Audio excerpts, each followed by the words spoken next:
Et l'invité ce matin, c'est vous, Alain Leboeuf, président du conseil départemental de la Vendée. Bonjour. Bonjour.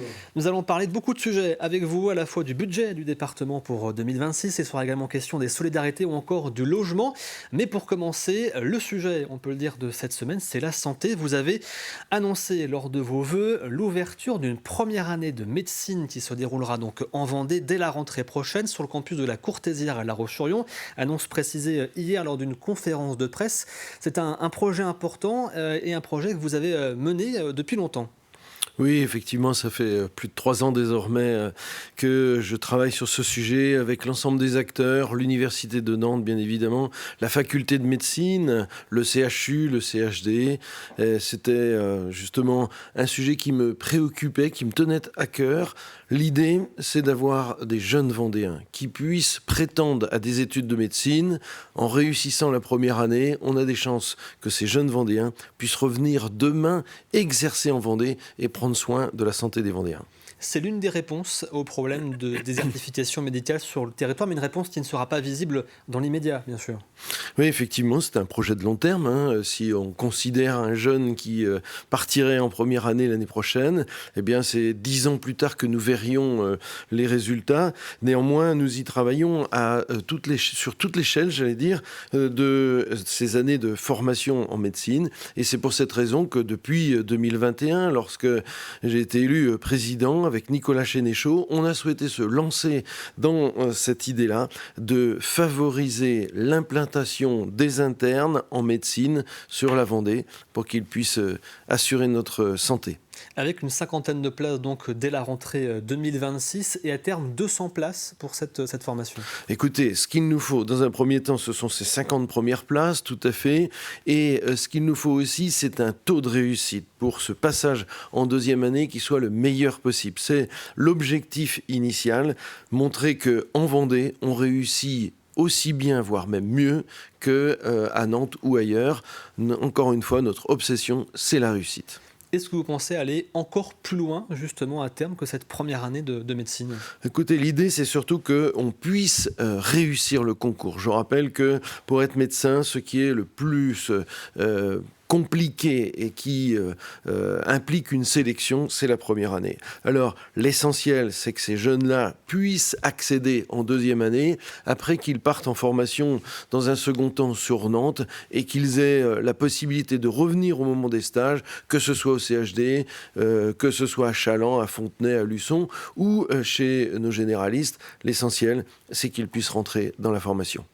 Nous continuons sur la santé, puisque hier, à même moment où vous faisiez cette conférence de presse d'annonce sur cette première année de médecine, une grève avait lieu au CHD de la Vendée, au centre hospitalier départemental à La Roche-sur-Yon, une grève particulièrement suivie par les médecins, notamment, qui protestaient contre le manque de communication et les méthodes de management de la direction de l'hôpital. Quelle est votre réaction à cette situation ? Écoutez, moi j'ai d'abord beaucoup d'admiration pour tous ces praticiens.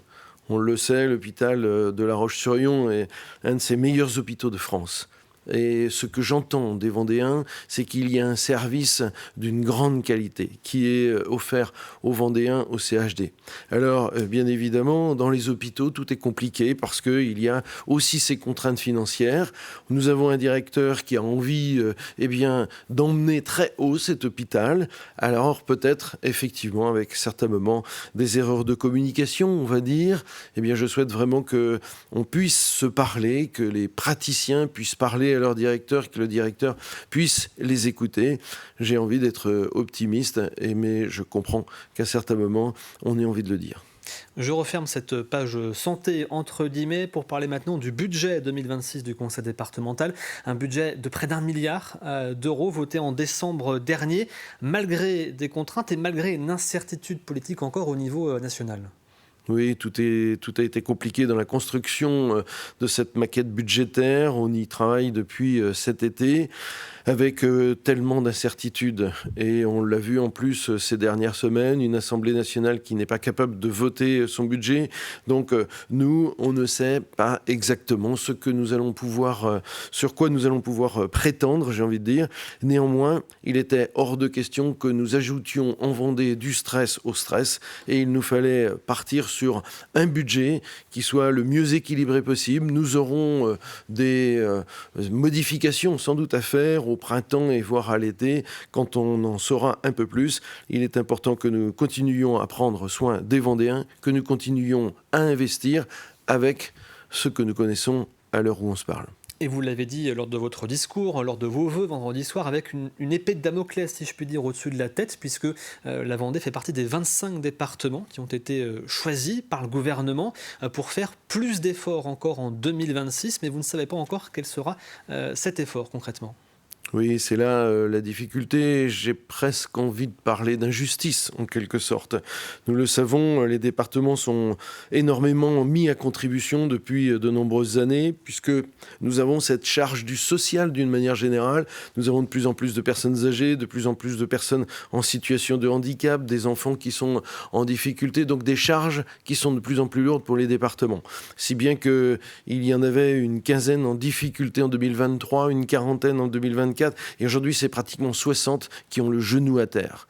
Lors de notre entrevue avec Monsieur le Premier ministre, il nous a dit qu'il allait doubler la caisse justement de solidarité pour ces départements en difficulté. Néanmoins, il nous dit « Je vous demande de participer à cet effort de redressement de la dette de l'État ». Et il nous dit comme il n'y en a que 25 qui vont pouvoir le faire, vous allez le faire. Alors je le dis très clairement. Comment c'est possible que ceux qui ont géré le mieux possible pendant ces nombreuses années soient aujourd'hui punis? Je trouve cela vraiment injuste et injuste pour les Vendéens. Et cette situation vous oblige à faire des choix, vous l'avez dit et répété, des choix que vous assumez. Vous avez annoncé notamment la mise en pause de ce projet de Cité du vélo qui devait voir le jour sur la commune d'Essart-en-Bocage. Avec une grande déchirure. Effectivement, mais c'est de ma responsabilité aujourd'hui de ne pas emmener le conseil départemental dans des difficultés budgétaires que nous ne pourrions pas gérer dans les prochaines années. Donc c'est avec un esprit de responsabilité, mais je vous dis une vraie déchirure personnelle parce qu'on avait un merveilleux projet. On continue à l'avoir, je l'ai mis sur pause. Nous verrons prochainement, puisque c'est un projet qui était à la fois avec des financements publics et à la fois avec des financements privés. Les privés aujourd'hui, eux aussi, sont dans l'incertitude. Ce n'est pas le moment. Et donc, nous allons faire cet effort-là pour garder cet exercice budgétaire à la hauteur de ce que l'on souhaite pour la Vendée. Vous avez évoqué juste avant les personnes âgées, les personnes en situation de handicap et l'aide à l'enfance. Les solidarités, c'est le premier budget du département. Sur nos aînés, 12% des Vendéens ont aujourd'hui plus de 75 ans. Est-ce que le grand âge devient le premier défi social du département ? Premier défi social de la France d'une manière générale, mais de notre département en particulier, certes. Quand vous parlez de 12% des Vendéens qui ont plus de 75 ans, en fait, en France, c'est 9%. Donc vous voyez que nous avons un taux de personnes âgées qui est au-delà des chiffres nationaux. J'avais la Chambre régionale des comptes ces derniers temps qui me disait, vous avez vu, en 5 ans, une augmentation de cette aide aux personnes âgées qui augmente de 25% quand la moyenne nationale est de 15%. Oui, c'est une grosse difficulté qui est devant nous. La chance d'avoir un département très attractif où on vient prendre sa retraite sur la côte atlantique, on le voit 10 ans, 20 ans, 30 ans plus tard, il y a inévitablement quelques conséquences de ces personnes qui ont créé la richesse ailleurs et qui viennent prendre leur retraite chez nous. Malgré toutes les contraintes, 213 millions d'euros d'investissement sont prévus en 2026. Vous allez notamment continuer, bien sûr, le plan collège avec la rénovation encore de plusieurs établissements qui sont programmés.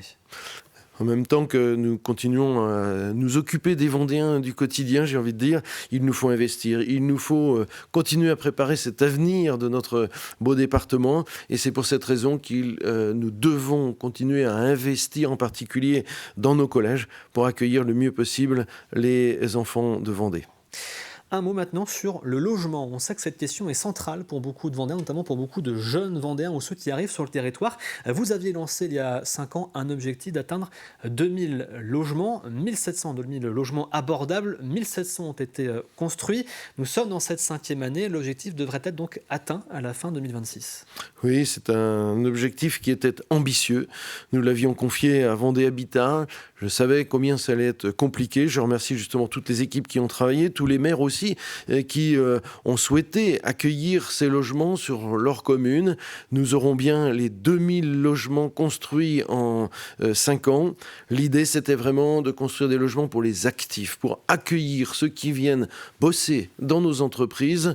L'objectif atteint, avec néanmoins beaucoup de difficultés. Je rappelle que ce sont 35 millions d'euros que nous aurons investis pour le logement des actifs en Vendée. Un mot pour finir, Alain Leboeuf, sur la période qui arrive. Nous sommes en période d'élection municipale. Plusieurs conseils départementaux à vos côtés sont maires ou sont candidats.